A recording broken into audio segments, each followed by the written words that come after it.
గత 24 గంటల్లో ఆంధ్ర రాష్ట్రంలో మనం దాదాపు 86,494 శాంపిల్స్ టెస్ట్ చేయడం జరిగింది. దాంట్లో 17,354 కేసులు పాజిటివ్, అదేవిధంగా 64 డెత్ కేసెస్ రిపోర్ట్ అయినాయి. దీంతో ఓవరాల్గా ఇప్పటి వరకు మన రాష్ట్రంలో 1,63,90,360 శాంపిల్స్ టెస్ట్ చేయగా 11,01,690 పాజిటివ్ కేసులు, అంటే 6.72 యావరేజ్గా మనకి క్యుములేటివ్ పాజిటివిటీ అనేది తెలిసింది. అదేవిధంగా రోజువారీగా మనం ఇస్తున్నటువంటి రెమ్డెసివిర్ సప్లై చూసుకున్నట్లయితే ఇవాళ రోజు కంటే కూడా ఎక్కువగా మనం ప్రైవేట్ హాస్పిటల్స్కి 15,291 రెమ్డెసివిర్ డోసెస్ ఇవ్వడం జరిగింది. అంటే దాంట్లో 2 రకాలు ఉన్నాయి. 9,646 డోసులు ఎవరికి వాళ్ళు వివిధ కంపెనీ నుంచి కొనుక్కున్నారు. 5,645 డోసులు మన డ్రగ్స్ డిపార్ట్మెంట్ ద్వారా, ఏదైతే అంతకుముందు మీకు తెలియజేశాను, అంటే ఎక్కడెక్కడైతే ఏ హాస్పిటల్కి అయితే సరిగా రెమ్డెసివిర్ స్టాక్స్ అందుబాటులో లేవు అటువంటి హాస్పిటల్స్ మన డ్రగ్స్ డిపార్ట్మెంట్కి ఇండెంట్ ఇస్తూ ఉన్నారు. ఆ హాస్పిటల్స్కి డ్రగ్స్ డిపార్ట్మెంట్ వారి కోఆర్డినేషన్తో మనం ఈ రెమ్డెసివిర్ సప్లై చేయడం జరిగింది. అదేవిధంగా ఇవాళ మనం ఒకే రోజులోనే ఈ 104 కాల్ సెంటర్కి ఎక్కువ కాల్స్ రావడం జరిగింది. యావరేజ్గా ఇప్పటి వరకు మనం రోజువారీగా 7,000 ఇట్లా కాల్స్ 104కి వస్తూ ఉండేది. ఇవాళ మనకి దాదాపు 15,000 కాల్స్ 104 కాల్ సెంటర్కి ఫోన్ చేయడం. దాంట్లో ముఖ్యంగా 3,698 టెస్టుల కోసం, 3,183 ఇన్ఫర్మేషన్ కోసం, అంటే అంతకుముందు టెస్ట్ రిజల్ట్స్కి కానీ, తర్వాత అంటే వాళ్ళ బంధువులు ఎవరైతే అడ్మిట్ అయి ఉన్నారో వాళ్ళ స్టేటస్ కోసం కానీ, మిగతా టెస్ట్ చేయాలంటే ఏ విధంగా ముందుకు పోవాలి, వ్యాక్సినేషన్ గురించి ఇన్ఫర్మేషన్ కానీ, ఇవన్నీ ఇన్ఫర్మేషన్ కోసం ఈ కాల్స్. టెస్ట్ రిజల్ట్స్ కోసం కూడా 2,872 కాల్స్, వ్యాక్సినేషన్ కోసం ఒక 9,936 కాల్స్. సో అట్లా రోజువారీగా కాల్ సంఖ్య, ఎందుకంటే ఇప్పుడు మనం స్టాఫ్ కూడా ఎక్కువ పెంచాము 104 కాల్ సెంటర్లు కాబట్టి ఇన్ని ఎక్కువ కాల్స్ కూడా అటెండ్ అయ్యేటువంటి అవకాశం లభించింది. ఎక్కువ మంది ఎగ్జిక్యూటివ్స్ అన్ని షిఫ్ట్స్లో పనిచేస్తున్నారు. ఓవరాల్ ఇప్పుడు మనం చూసుకున్నట్లయితే దాదాపు డాక్టర్స్ కూడా ఎవరైతే టెలికన్సల్టేషన్ చేస్తూ ఉన్నారు ఆ సంఖ్య కూడా ఇప్పుడు 2,612కి పెరిగింది. అంటే మనం డాక్టర్స్ అందరూ ఇన్వైట్ చేసాం, రిజిస్ట్రేషన్ చేసుకుంటున్నారు. రిజిస్ట్రేషన్ చేసుకున్న డాక్టర్స్కి మనం స్లాట్స్ కేటాయించి ఆ స్లాట్స్ వారీగా వాళ్ళకి డ్యూటీస్ అలోకేట్ చేసి వచ్చినటువంటి కాల్స్ ఆ డాక్టర్స్కి ట్రాన్స్ఫర్ చేయడము. అదేవిధంగా నిన్నటి నుంచి మనం ఏదైతే హోమ్ ఐసోలేషన్లో పేషెంట్స్ ఉన్నారో వాళ్ళకి కూడా ఈ డాక్టర్స్ మిగతా సమయంలో ఫోన్లు కల్పించి వాళ్ళకి ఆ హోమ్ ఐసోలేషన్ నుండి పేషెంట్స్ వాళ్ళ ఆరోగ్య పరిస్థితి ఏ విధంగా ఉంది, వాళ్ళకి సలహాలు సూచనలు ఇవ్వడము, ఇవన్నీ కూడా చేయడం జరుగుతుంది. నిన్న మీరందరికీ తెలియజేశాం, ప్రత్యేకంగా ఇప్పుడు మనం కమాండ్ కంట్రోల్ సెంటర్లో ఒక ఐఏఎస్ అధికారి శ్రీకేష్ని ఈ హోమ్ ఐసోలేషన్లో ఉన్నటువంటి పేషెంట్స్కి సరి అయిన సమయంలో హోమ్ ఐసోలేషన్ కిట్ డెలివరీ అయిందా లేదా, ఈ ఏఎన్ఎంస్ వాళ్ళ ఇళ్ళకి వెళ్ళి పరామర్శించారా లేదా, వాళ్ళ ఆరోగ్యం బాగుందా లేదా, ఏమైనా ఫర్దర్ కాంప్లికేషన్ ఏమిటి, ప్రమాదం ఉందా, వాళ్ళని ఏమైనా షిఫ్ట్ చేసుకోవాల్సిన అవసరం ఉందా, ఇవన్నీ కూడా రాష్ట్ర వ్యాప్తంగా మానిటర్ చేయడానికి వారిని ఇవాళ కమాండ్ కంట్రోల్ సెంటర్లో డ్యూటీ వేయడం జరిగింది. అదేవిధంగా ఆక్సిజన్ సప్లైకి వస్తే మనం గత 24 గంటల్లో 437 టన్నులు లిక్విడ్ ఆక్సిజన్ సప్లై చేయడం జరిగింది.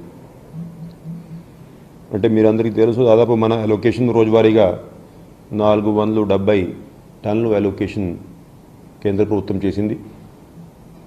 అయితే ఈ అలొకేషన్ కూడా కొంత పెంచుకోవాల్సిందిగా రిక్వెస్ట్ చేసుకుంటూ, అంటే కేంద్ర ప్రభుత్వం కూడా కమిటీ ఏర్పాటు చేసుకున్నారు. ఆ కమిటీ టైం టు టైము అందరితో సమీక్షా సమావేశం నిర్వహించుకొని వీడియో కాన్ఫరెన్స్ ద్వారా ఏ రాష్ట్రానికి ఎంత అలొకేషన్ ఇవ్వాలి అనేది వర్కౌట్ చేస్తుంటారు. అయితే ఆ కమిటీ మీటింగు మళ్ళీ పెట్టాలని, మా ఇంటెంట్ కొంచెం ఇంకా పెంచుకోవాలనేది వాళ్ళకి మేము ఇవాళ రిక్వెస్ట్ చేయడం జరిగింది. ఆ కమిటీ మీటింగ్ ఉన్నప్పుడు సరైన నిర్ణయం జరుగుతుందని నేను ఆశిస్తున్నాను. అదేవిధంగా కేంద్ర ప్రభుత్వం ఈ పెట్రోలియం కంపెనీస్కి కూడా ఏదైతే ఎల్ఎన్జీ ట్రాన్స్పోర్ట్ చేసేటువంటి వెహికల్స్ ఉన్నాయో ఇది కూడా కొన్ని లిక్విడ్ ఆక్సిజన్ ట్రాన్స్పోర్టేషన్ కోసం ఉపయోగించుకోవాలని చెప్పేసి ఆదేశాలు జారీ చేశారు. ఇందాకనే జస్ట్ ఒక 15 నిమిషాల క్రితమే ఆ కమిటీ కూడా వీడియో కాన్ఫరెన్స్ నిర్వహించి కొన్ని ట్యాంకర్స్ వివిధ రాష్ట్రాలకి అలాట్ చేయాలని చెప్పి నిర్ణయం తీసుకుంది. మన తరఫు నుంచి కూడా మన కమాండ్ కంట్రోల్ సెంటర్లో ఉన్నటువంటి ప్రిన్సిపల్ సెక్రటరీ ఆర్ఎండ్బి వీళ్ళందరూ కూడా ఆ సమావేశంలో పాల్గొన్నారు. మొత్తం కలిపి ఇవాళ 9 ట్యాంకర్లు టోటల్ అలొకేషన్ చేస్తే దాంట్లో 2 ట్యాంకర్లు మన ఆంధ్ర రాష్ట్రానికి అలొకేట్ చేశారు ఇందాకనే 10 నిమిషాల క్రితమే. బహుశా త్వరగానే ఈ 2 ట్యాంకర్లు మన అందుబాటులో వస్తే ఇంకా కొంచెం ఈ liquid oxygen movement stream line చేసే అవకాశం ఉంటుంది. అది కాకుండా ఈ క్రయోజెనిక్ ట్యాంకర్సు ఎక్కడైనా దొరికే ఉంటే అవకాశం ఉంటే మనం కూడా పర్మనెంట్గా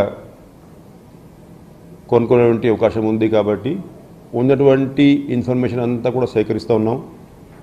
ఈ శ్రీ సిటీలో కొంత ఇటువంటి ట్యాంకర్స్ తయారు చేసి ఉంటే అవకాశం ఉంది అనేది ప్రిలిమినరీగా మన కమిషనర్ ఇండస్ట్రీస్ వారు ఈ వెరిఫికేషన్లో తెలియజేశారు. డిస్కషన్ నిర్వహిస్తూ ఉన్నాం. బహుశా రేపు సాయంత్రం వరకు అక్కడ నుంచి మనం ఎన్ని కొత్త ట్యాంకర్స్ మొబిలైజ్ చేసుకోవచ్చు అనేది క్లారిటీ వస్తుంది. రేపు నేను ప్రెస్ కాన్ఫరెన్స్ అడ్రస్ చేసేటప్పుడు ఆ ఇన్ఫర్మేషన్ మీ దృష్టికి తీసుకొస్తాను. అదేవిధంగా ఈ రెమ్డెసివిర్ ఇందాక నేను మీకు చెప్పింది ఆ ప్రైవేట్ హాస్పిటల్ గురించి తెలియజేశాను. గవర్నమెంట్ హాస్పిటల్స్లో కూడా మనం ఏదైతే రోజువారీగా 5-6 వేలు రెమ్డెసివిర్ ఇంజెక్షన్స్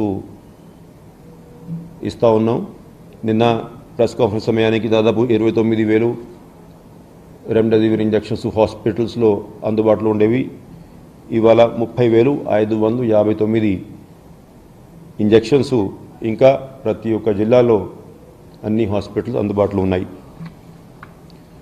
ఈ కోవిడ్ కేర్ సెంటర్స్ ఇంకా కొంత స్ట్రీమ్లైన్ అవుతూ ఉంది.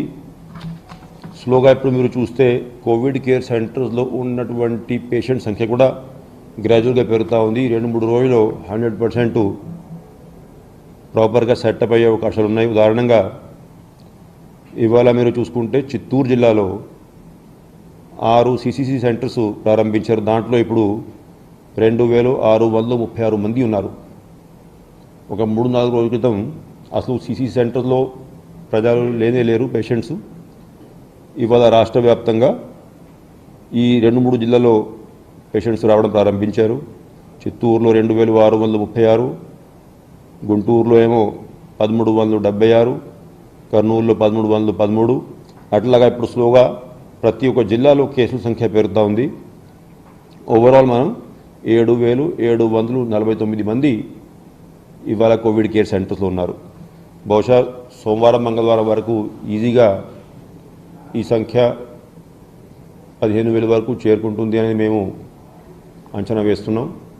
దాన్ని బట్టి ఎక్కువ మంది ఈ కోవిడ్ కేర్ సెంటర్స్లో రావడం ప్రారంభిస్తే కొంచెం ఈ హాస్పిటల్ బెడ్ మీద ఏదైతే లోడ్ ఉందో అవి తగ్గించే అవకాశం ఉంటుందనేది మేము అనుకుంటా ఉన్నాం. అదేవిధంగా ఈ వ్యాక్సినేషన్ విషయానికి వస్తే నిన్న మీరందరూ ఈ వ్యాక్సిన్ కొనుక్కునేటువంటి అవకాశం రాష్ట్రానికి ఉందా లేదా అనేది ప్రశ్నలు వేయడం జరిగింది.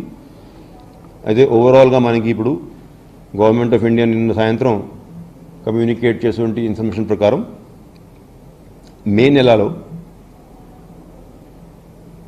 9,91,700 కోవిషీల్డ్ వ్యాక్సిన్ డోసెస్, అదేవిధంగా 3,43,930 కోవాక్సిన్ డోసెస్ మనం కొనుక్కునే అవకాశం ఉంది. అంటే కేంద్ర ప్రభుత్వమే ప్రతి ఒక్క రాష్ట్రానికి కొంత అలొకేషన్ తెలియచేశారు. అంటే ఇవి రెండు కలుపుకొని దాదాపు మనకి 13 లక్షల వరకు ఈ వ్యాక్సిన్స్ కొనుక్కునే అవకాశం ఉంది. అయితే ఈ కంపెనీస్తో ఇప్పుడు మనం డిస్కషన్స్ చేస్తూ ఉన్నాం.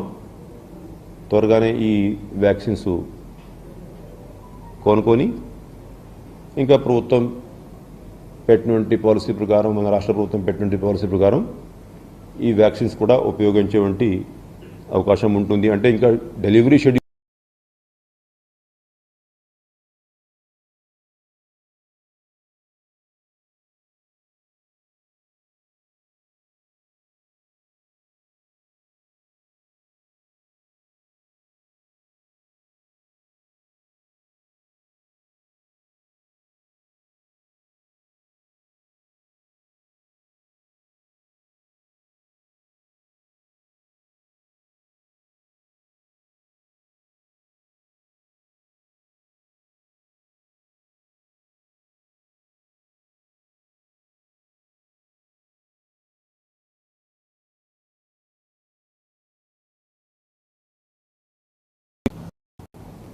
వ్యాక్సినేషన్ చేసుకోవచ్చు. ఒకటి ఏమో కేంద్ర ప్రభుత్వం ఇస్తున్నటువంటి వ్యాక్సిన్ 45+ పబ్లిక్ ఉపయోగించుకోవాలి.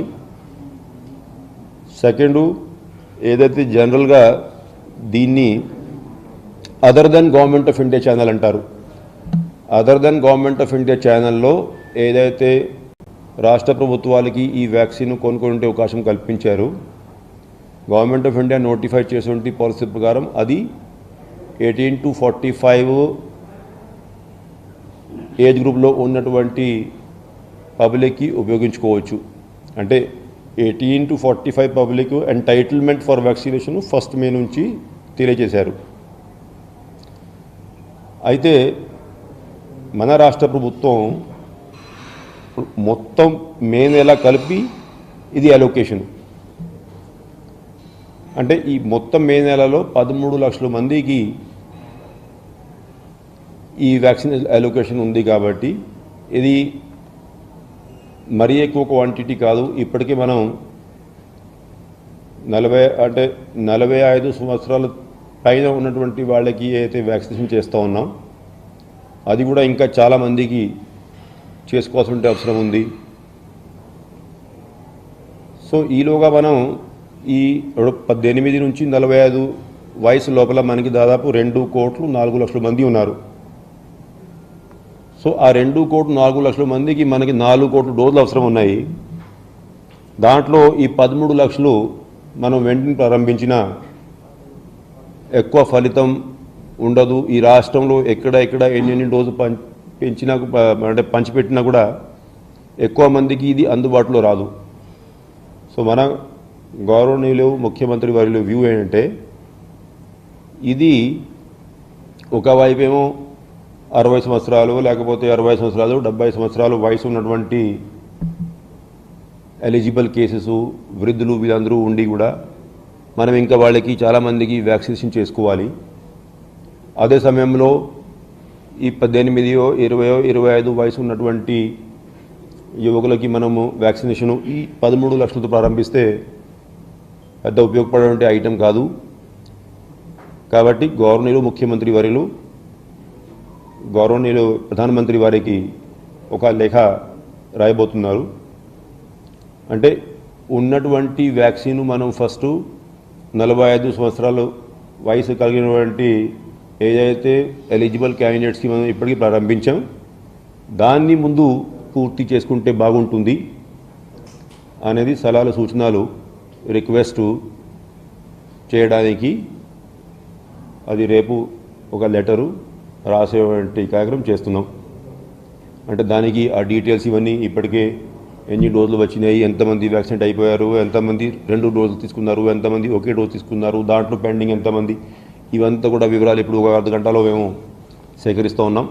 ఇవాళ వరకు నుండి లేటెస్ట్ పరిస్థితి, ఆ లేటెస్ట్ పరిస్థితి వివరిస్తూ ఈ లెటర్ రేపు ముఖ్యమంత్రి గారు ఆనరబుల్ ప్రైమ్ మినిస్టర్కి రాసుకుంటారు.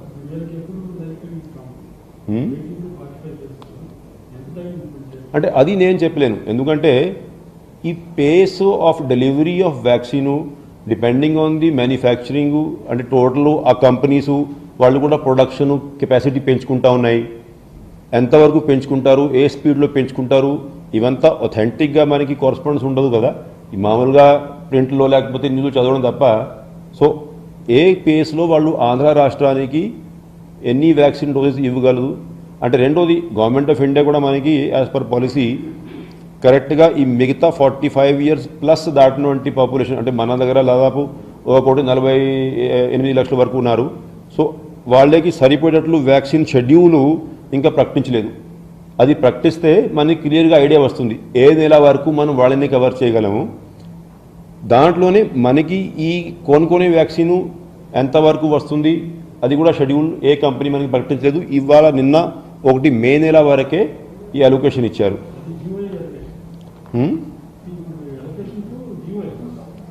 అంటే ఇది గవర్నమెంట్ ఆఫ్ ఇండియా మాకు other than government of India channel ద్వారా కొనుక్కోవడానికి ఇవి అందుబాటులో ఉన్నాయి అది తెలియజేసింది. ఎందుకంటే మనం కొనుక్కోవాలి కదా, కాబట్టి వాళ్ళు ఫర్దర్ డైరెక్షన్ ఇవ్వలేదు. నేను ఉదాహరణగా మీకు చదివి వినిపిస్తా, మీకు క్లారిటీ వస్తుంది. Based on discussions with the manufacturers of vaccines for facilitating a smooth rollout of the next phase of expanded vaccination program in your state, 9,91,700 number of Covishield vaccine doses of Serum Institute of India, Pune, are likely to be available for your state under the other than Government of India channel in the month of May 2021. So ఇట్లాగా వాళ్ళు indicate చేశారు ఇన్ని doses అందుబాటులో రావచ్చు మీకు మే నెలలో. మే నెలలో కూడా ఎప్పుడు వస్తుంది ఇది వేరే విషయం, బట్ మొత్తం మే నెల అలొకేషన్ ఇది. అంటే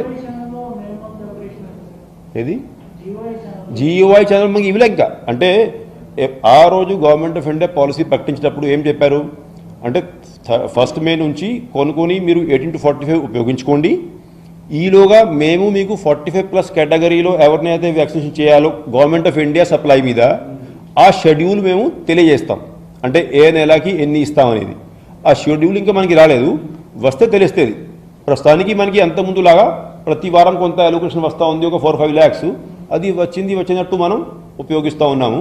దానివల్ల కరెక్ట్గా ఇవాళ వరకు మనకి ఎన్ని డోసులు వచ్చినాయి, ఏం జరిగిందో ఆ లిస్ట్ ఇవంతా కూడా కంపైల్ చేసుకుని రేపు ఆనరబుల్ ప్రైమ్ మినిస్టర్ గారికి మన సీఎం గారు సలహాలు సూచనలు ఇస్తారు. ఎందుకంటే మన సీఎం గారి వ్యూ ఇది క్లియర్గా ఉంది. అంటే ఈ 13 లక్షలతో మనము రాష్ట్ర వ్యాప్తంగా ప్రారంభించి ఇటు ఏమో ఆ 45+ ఇయర్స్ ఉన్నటువంటి పబ్లిక్ని పెండింగ్లో పెట్టి ఈ యువకులకి చేస్తే గ్రామాల్లో కానీ పట్టణాల్లో కానీ వాళ్ళు ఏమో చూస్తూ ఉంటారు, వ్యాక్సినేషన్ కోసం వెయిట్ చేస్తూ ఉంటారు. ఈలోగా ఈ కొంతమందికి ఇస్తే అది అనవసరం కదా. అంటే ఫస్ట్ మనం 45 ఇయర్స్ ప్లస్ ప్రారంభించాం కాబట్టి అటువంటి వాళ్ళని కవర్ చేస్తే బాగుంటుంది అనేది ఆ సలహా సూచనలు ఇవ్వబోతున్నారు. నేనైతే అఫీషియల్ లెవెల్లో ఇవాళ గవర్నమెంట్ ఆఫ్ ఇండియా సెక్రటరీకి తెలియజేశాను ఇదే వ్యూ.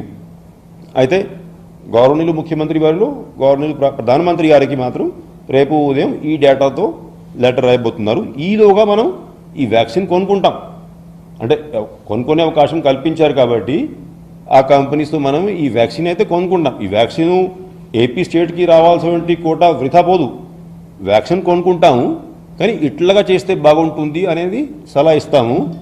అది కాక దీంట్లో అంటే సపోజింగ్ ఇవాళ మనం కొనుక్కున్నాం ఈ 13 లక్షల డోసెస్, ఈ 13 లక్షల డోసెస్ మనం కొనుక్కొని ఈ డోసెస్ కూడా 45 ఇయర్స్ వాళ్ళకి వాడుకోవచ్చు. తర్వాత గవర్నమెంట్ ఈ 13 లక్షలు కూడా అల్టిమేట్ గవర్నమెంట్ నుంచి రావాలి మనకి. అది పాపులేషన్ అంతా కూడా కవర్ అయ్యేటప్పుడు ఆ కోటా ఏ అయితే ఇప్పుడు మనం మన కోటా నుంచి వాడుకుంటున్నాము ఆ కోటా అప్పుడు 18 to 45కి వాడుకోవచ్చు అని సలహా ఇచ్చాం మేము ఇవాళ అఫీషియల్గా లెటర్ రాసేటప్పుడు.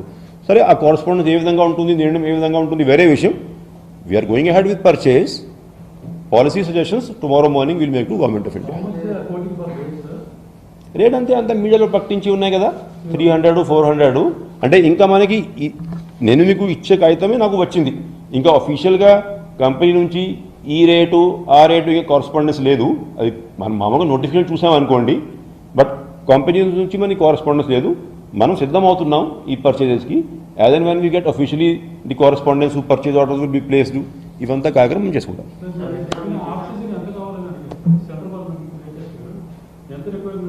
ఆక్సిజన్ 550.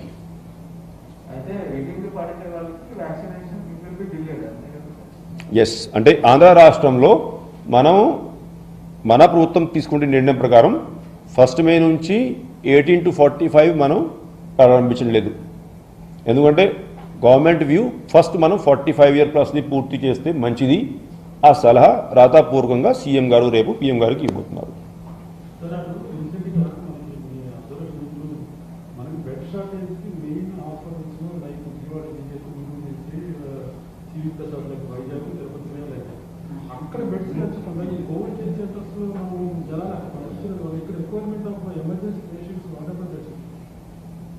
కాదు, చూసి ఎమర్జెన్సీ పేషెంట్స్ని మనం కోవిడ్ కేర్ సెంటర్లో ఎప్పుడూ ట్రీట్ చేయలేము. వాళ్ళని ట్రీట్ చేయాల్సింది హాస్పిటల్లోనే. అయితే జరిగింది ఏంటి, స్టార్టింగ్లో ఎవరికి అయితే హాస్పిటల్లో ఉండాల్సినటువంటి అవసరం లేదు, అందరూ కూడా ఎవరికైతే కోవిడ్ కేర్ సెంటర్లో కూడా ట్రీట్మెంట్ ఇచ్చుంటే అవకాశం ఉండిందో వాళ్ళందరూ కూడా ప్రతి ఒక్కరు ఫస్ట్ వచ్చేటువంటి పాజిటివ్ కేసెస్ అన్నీ కూడా హాస్పిటల్ చేరిపోయాయి. సో వాళ్ళందరూ హాస్పిటల్ చేరుకున్నారు కాబట్టి ఆబ్వియస్లీ ఈ నెంబర్ మీకు ఇప్పుడు చూడండి, గత సంవత్సరం మీరు పీక్ నెంబర్ చూస్తే కోవిడ్ కేర్ సెంటర్లో ఎంతమంది ఉన్నారు, హాస్పిటల్లో ఎంతమంది ఉన్నారు, రివర్స్గా ఉంది పొజిషన్. ఇవాళ అంటే 80%, 90% ఏమో హాస్పిటల్లో ఉన్నారు, 10% మాత్రం 20% మాత్రం మనకి కోవిడ్ కేర్ సెంటర్లో ఉన్నారు. సో కాబట్టి ఇది ఎందుకంటే ఫస్ట్ హాస్పిటల్లో ప్లేస్ ఖాళీగా ఉంది కాబట్టి సరే వచ్చినప్పుడు వాళ్ళు వచ్చేసారు. ఇప్పుడు మనం స్లోగా ఒక 3-4 రోజులు సిస్టమ్ కరెక్ట్ చేయాలి. ఎందుకంటే డిమాండ్ పెరిగింది కాబట్టి వస్తున్నటువంటి నాన్ సీరియస్ కేసెస్ని మనం కోవిడ్ కేర్ సెంటర్లు పంపిస్తూ ఈలోగా ఖాళీ అవుతున్నటువంటి బెడ్స్ అన్నీ కూడా మనం సీరియస్ కేసెస్కి ఇస్తూ ఉంటే ఒక 3-4 రోజులు సిస్టమ్ సెట్ అవుతుంది.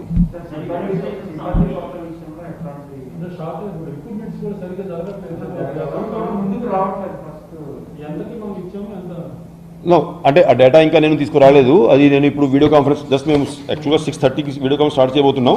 నేను రేపు ప్రెస్ కాన్ఫరెన్స్ పెట్టేటప్పుడు మీకు కరెక్ట్గా జిల్లా వారీగా ఎంతమంది సిబ్బందికి మనం పర్మిషన్ ఇచ్చాము, ఎంత రిక్రూట్మెంట్ అయింది, ఈ డేటా రేపు తెలియజేస్తాను. Okay, thank you.